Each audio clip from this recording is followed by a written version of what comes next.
बंधू अशोक खरातचं एक नवीन त्याची अपडेट समोर आली आहे। कोट्यावधींचं त्याचं घबाड आता ईडीच्या हाती लागलंय। आपण पाहूया की आता कोट्यावधींचं घबाड ईडीला सापडलंय आणि खरातच्या एका बँक लॉकर मधूनच ईडीनं ही कोट्यावधींची मालमत्ता जप्त केली। खरातच्या बँक लॉकरमध्ये सोनं होतं, चांदी आणि अमेरिकन डॉलर सुद्धा होते, ते सगळे जप्त केले गेलेत। नाशिकमधल्या एका बँक लॉकरमधनं ही मौल्यवान मालमत्ता ताब्यात घेतली गेली आहे। अधिकाऱ्यांनी दिलेल्या माहितीनुसार या जप्तीमध्ये 1,10,00,000 रुपयांचे सोन्याचे दागिने तर 1,89,00,000 रुपये किमतीच्या चांदीच्या वस्तू आणि 5,500 अमेरिकन डॉलर जप्त केले गेले।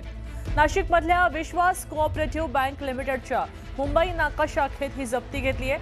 अशोक खरात आणि त्याची पत्नी कल्पना खरात यांच्या संयुक्त मालकीचा लॉकर क्रमांक 555 मध्ये ही मालमत्ता होती। अशोक खरातची मुलगी सृष्टी खरात हिच्या उपस्थितीमध्ये हे लॉकर उघडलं गेलं।